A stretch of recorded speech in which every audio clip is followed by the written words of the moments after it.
Si te parece, padre, que comencemos. Bueno, buenas noches a todos. No sé quién está oficiando de anfitrión para pedirle que mutee todos los micrófonos, salvo los que por turno vamos hablando. Este, bueno, buenas noches y bienvenido entonces a este segundo encuentro de animación bíblica preparada por el equipo diocesano de animación bíblica de la pastoral de la diócesis de Rafaela. Los invito a hacer una invocación al Espíritu Santo. En el nombre del Padre, y del Hijo, y del Espíritu Santo. Amén. Ven Espíritu Santo, llena los corazones de tus fieles, enciende en ellos el fuego de tu amor. Envíanos, Señor, tu Espíritu y todo será creado, y renovarás la faz de la tierra. Padre Santo, que has iluminado los corazones de tus fieles con la luz de tu Santo Espíritu, concédenos gustar de todo lo que es santo y bueno, según el mismo Espíritu, y gozar de sus divinos consuelos, por tu Hijo Jesucristo, nuestro Señor. San Jerónimo, ruega por nosotros. Como decía, bueno, dar la bienvenida a este segundo encuentro de formación bíblica preparado por el equipo diocesano de animación bíblica de la pastoral sobre el tema de la escucha.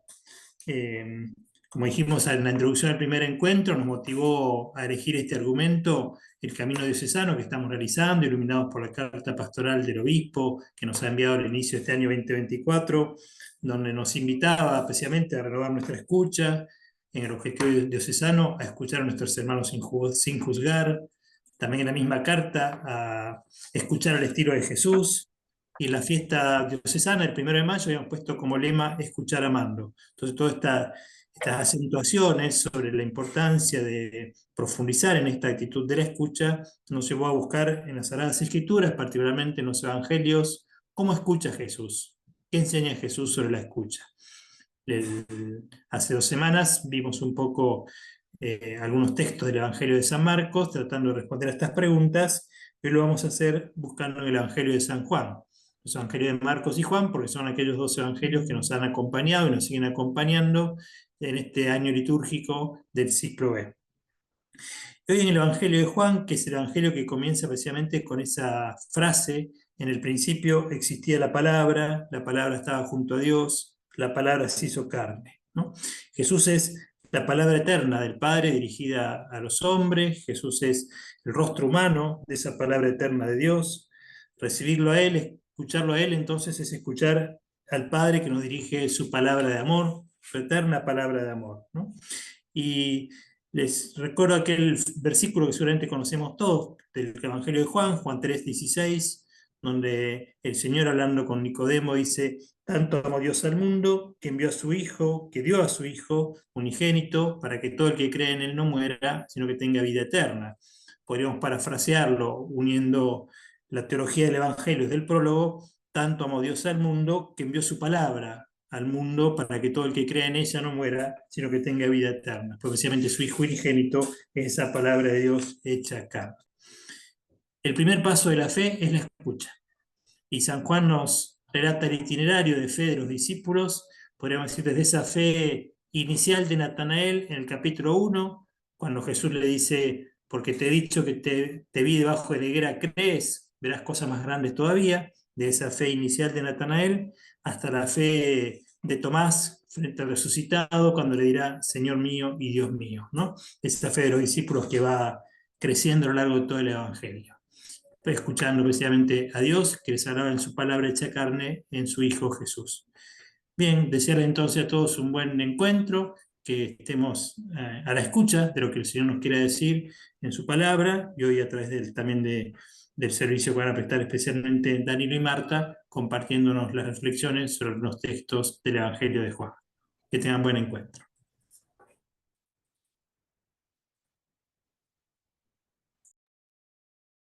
Bueno, buenas noches. Vamos a comenzar entonces, como decía Marta y Manilo, junto con ustedes, con el tema del Evangelio según San Juan. ¿eh? Si bien San Juan se lo conoce por, le decían el águila, la cuida por el alto vuelo, ¿no es cierto?, de su Evangelio. Nosotros no vamos a ser tan altos, tenemos un vuelo medio de perdiz. Pero vamos a tratar de encontrar y valorar la escucha de Jesús en este Evangelio.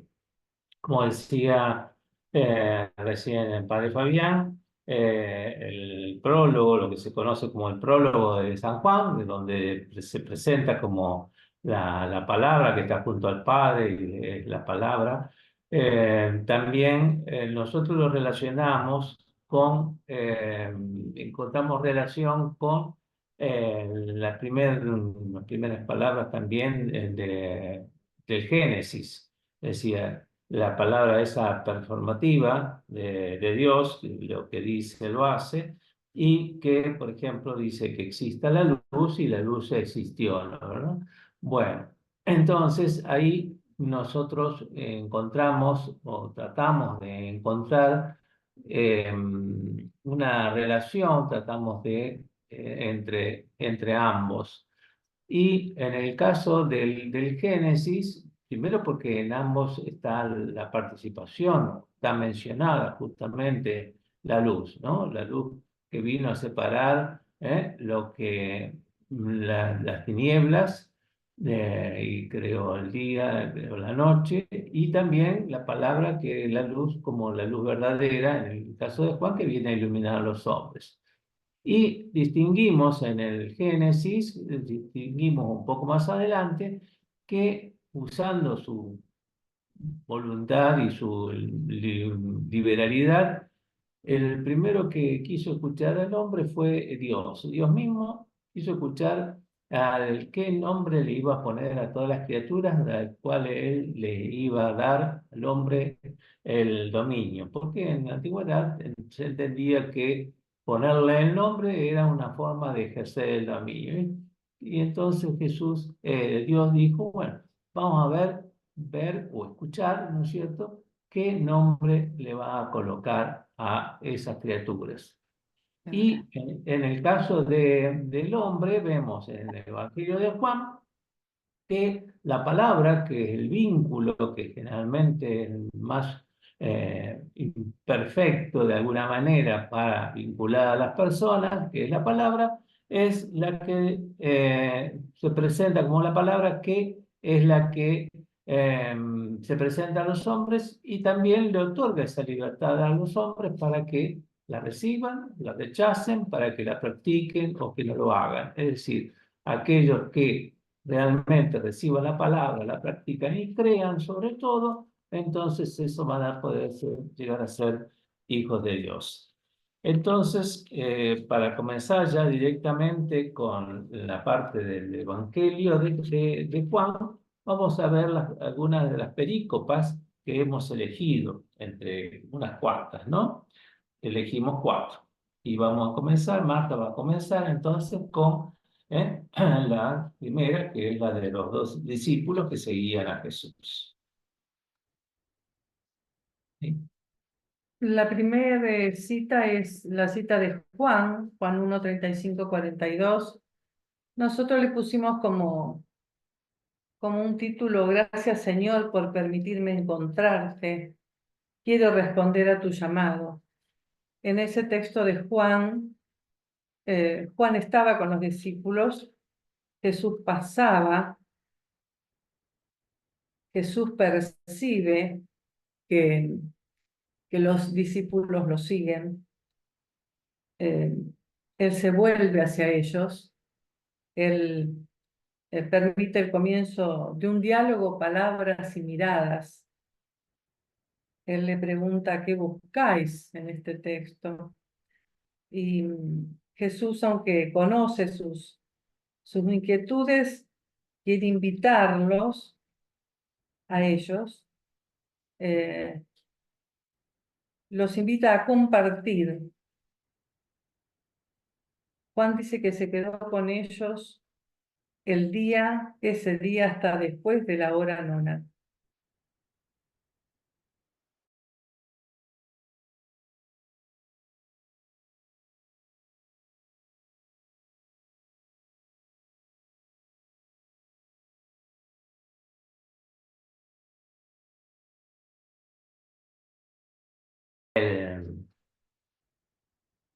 Acá ya reconecté, disculpen. Bueno. A ver.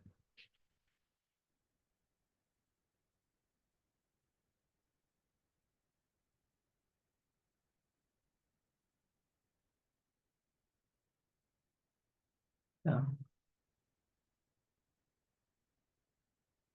Bueno, no sé si continuamos así.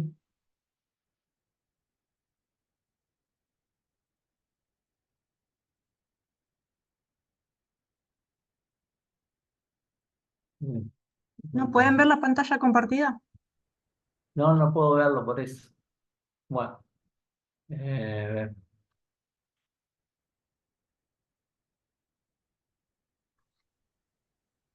Nosotros sí podemos ver la pantalla compartida y pero no Danilo lo te puedo, no escuchamos lo- bien. bueno, no lo puedo ver, pero bueno, vamos a continuar así. Bueno, la segunda perícopa que elegimos es la visita de Nicodemo a Jesús, que en Juan 3, del 1 al 21. Y nosotros pensamos en el título que colocamos ahí, Señor, dame un corazón renovado, pensamos que esa era la intención no mencionada, ¿no es cierto? Silenciada de Nicodemo. Como vimos al principio del Evangelio de Juan, Jesús viene a iluminar a los hombres para que creyendo se salven para la vida eterna. Eso es lo que quiere hacer Nicodemo, aparentemente, y lo hace en medio de la noche, como dice el texto, pero no solo para ocultarse en la oscuridad de aquellos que podían llegar a reprochárselo, ese acercamiento a Jesús, sino también porque él de alguna manera tiene algún tipo de necesidad de que le aclare Jesús aquello sobre que él veía que enseñaba, que los milagros, los gestos que él hacía, y tenía esa intuición de que había en él algo que era una novedad, algo inquietante, pero también al mismo tiempo era esperanzador. Y Jesús lo recibe, a pesar de la hora, lo recibe porque Él está siempre dispuesto a escuchar. Y ante la duda que le propone Nicodemo, le da una respuesta que quizás no era la que él esperaba, pero que sí va al centro de lo que a él le inquietaba. Y es que Nicodemo debía creer, no saber como él dice, sino que debía creer. Y debía creer en que Jesús era el Hijo del Hombre que bajó del cielo para cumplir con la misión que le había encomendado el Padre para que los hombres fueran salvados. Y esa misión también iba a estar de alguna manera acompañada con el Espíritu que los haría renacer, ya no hablaba de resurrección, sino de renacer, para que todos aquellos que lo recibieran con fe pudieran entrar al reino de los cielos. Ese espíritu que al ser entregado junto con el agua purificadora, conformaban ese nuevo bautismo anunciado por Juan el Bautismo, que ese era capaz realmente de dar una vida nueva. Jesús además no le ofrece tampoco a Nicodemo ni respuestas ni explicaciones teóricas, sino que usa para eso el mismo lenguaje que Nicodemo conocía, que es el de la Sagrada Escritura, ¿no? Y entonces le recuerda aquella ocasión en que el pueblo judío, en el transcurso de su peregrinar por el desierto, que habían sido mordidos por esas serpientes abrasadoras, le había ordenado a Moisés que elevara una serpiente de bronce y que todo lo que la miraran podían ser sanados. Es decir, le exigía así que tuvieran un acto de fe. Bueno, con mayor razón, el que conocía la Escritura y sabía de ese acto de fe, él también tenía que creer en que el Hijo del Hombre venía a ofrecer también una sanación y que esa sanación era a partir de su entrega por amor en la cruz.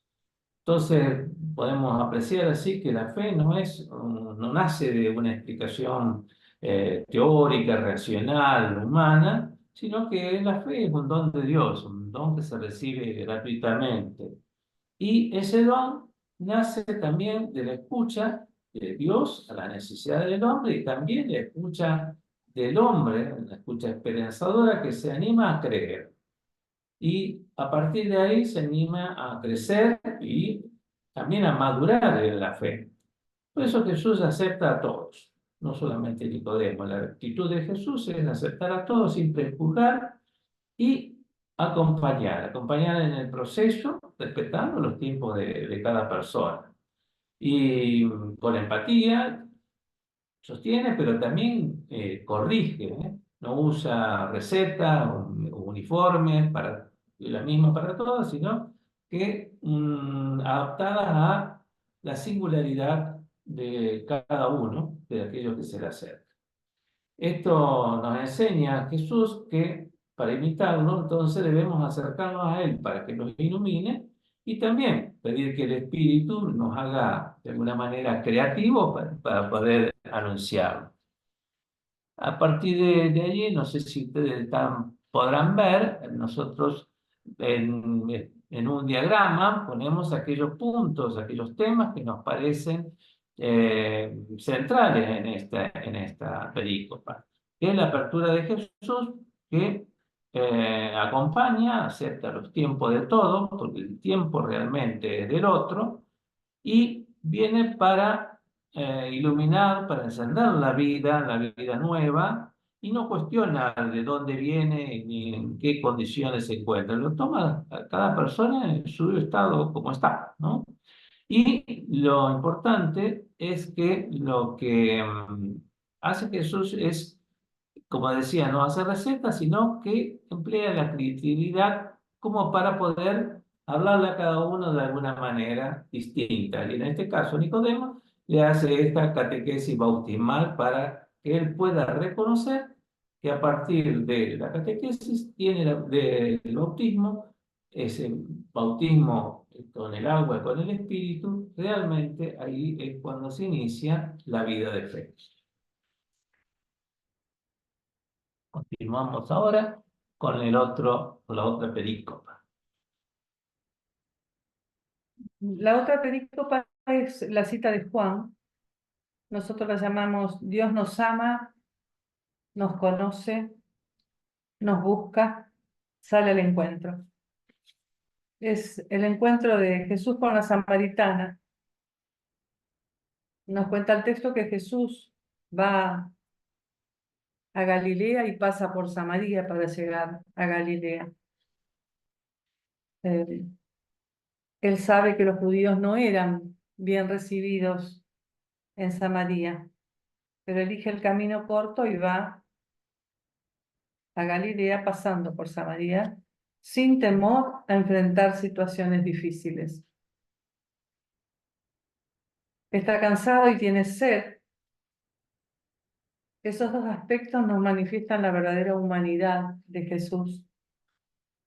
Se acerca al mediodía a un pozo de agua, permanece sentado en el pozo como a la espera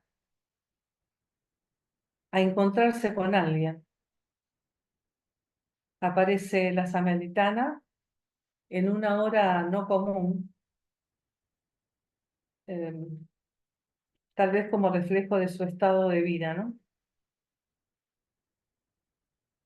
Jesús conoce la necesidad de ayuda de ella, de esa mujer. Él se adelanta e inicia un diálogo. Se hace él mismo necesitado y le pide agua. Dame de beber. Ella lo reconoce como judío por sus vestimentas. Ese dame de beber que ella entiende como la sed humana, en realidad es la sed de Jesús por satisfacer la sed de la mujer. Jesús quiere transformar la vida de la samaritana y llenarla de alegría. La mujer, sedienta de paz y de felicidad, mientras lo escucha, experimenta un proceso de fe. Ese proceso de fe se manifiesta en el modo en que ella se dirige a Jesús, primero como judío, luego como Señor, después como profeta, hasta animarse a verlo como el Mesías, y recibe la confirmación de Jesús cuando él le dice, soy yo.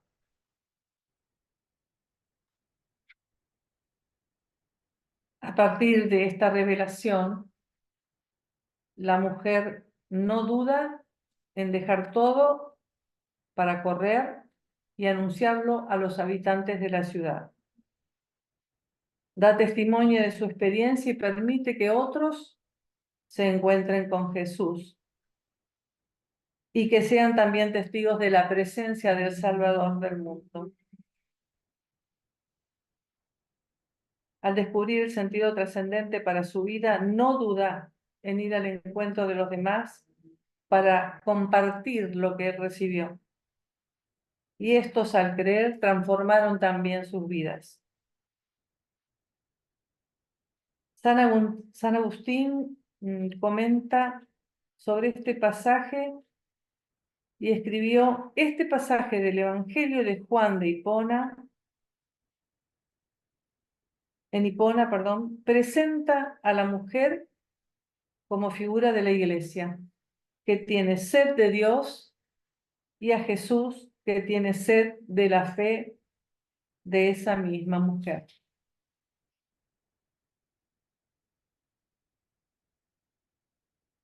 En el diagrama que hicimos a partir de este texto pusimos la sed como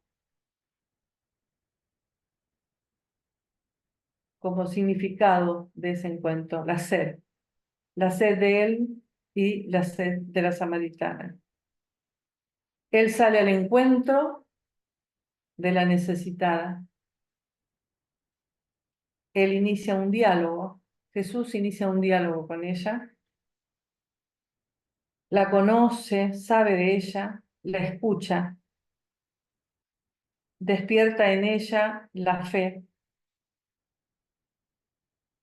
Cuando él le confirma, ella siente la necesidad de llevar el anuncio a los demás.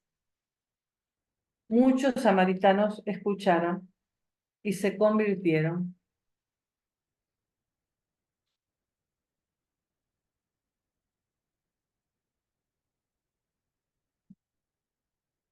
Bien, y ahora entonces llegamos al último, a la última perícopa, que es el conocido pasaje este del Evangelio de Juan, eh, que es la mujer adúltera, ¿no?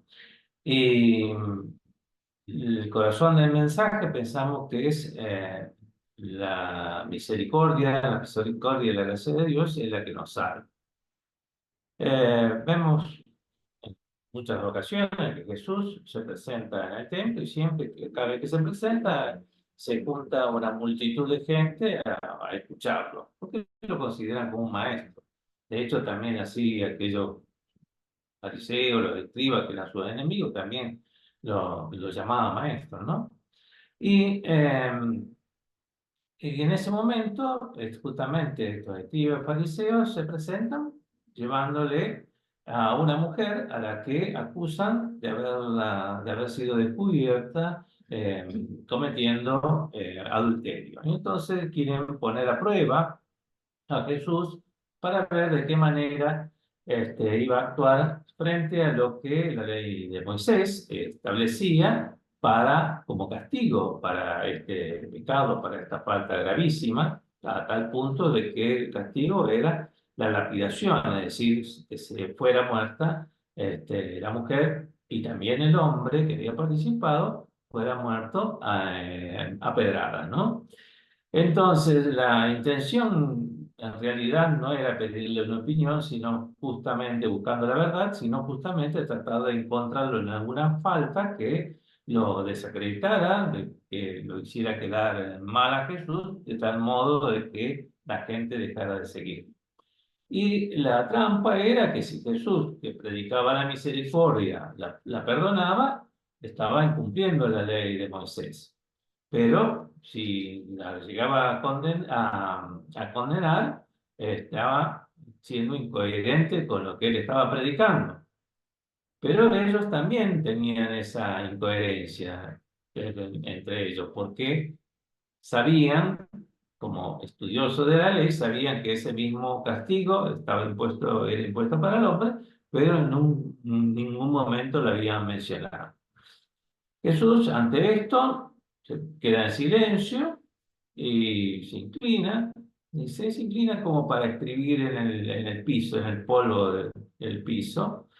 Eh, no se ha explicitado nunca qué es lo que habría escrito, si eran los pecados de los que se presentaban, si era algún otro tipo, los nombres de aquellos que estaban presentes, pero eso no es el fondo de la cuestión. El fondo es que Jesús, ante la maldad, él no se inclina para no mirarlo, ¿no?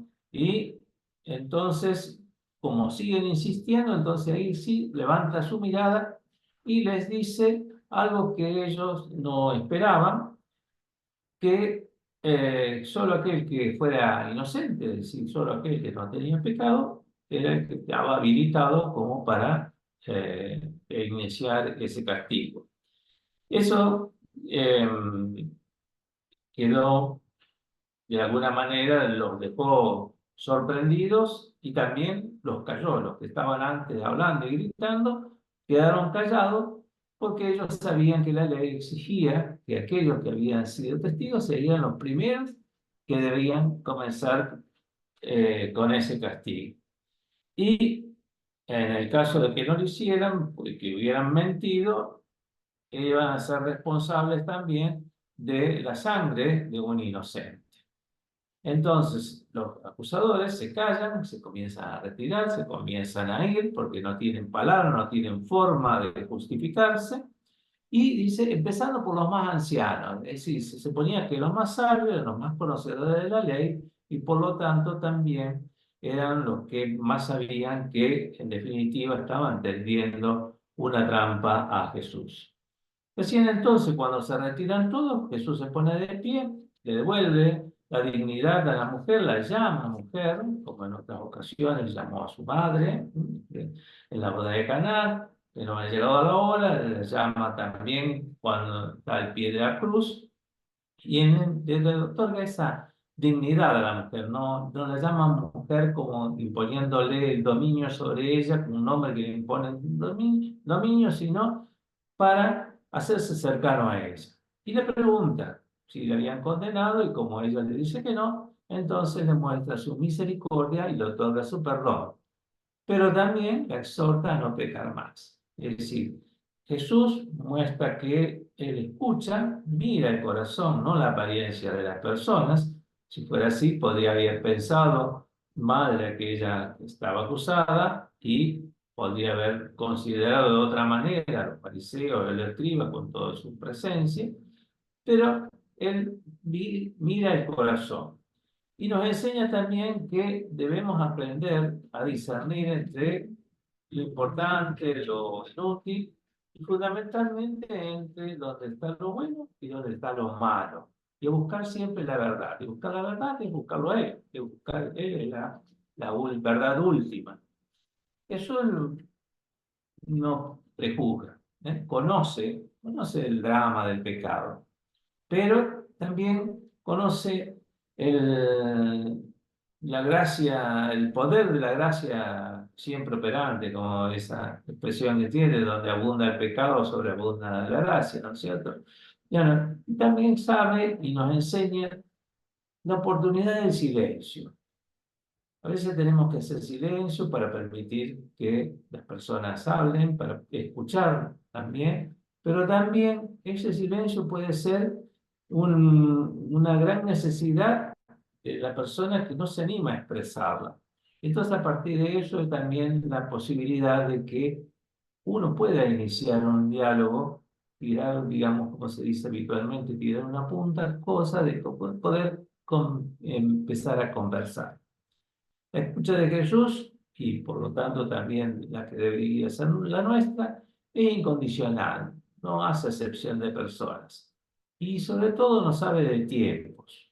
El tiempo siempre del otro. El del otro es el tiempo más importante. No pone etiquetas a nadie, ¿no es cierto? Y hace el ejercicio de la paciencia y de la comprensión. Pensamos que a partir de estas ideas, lo que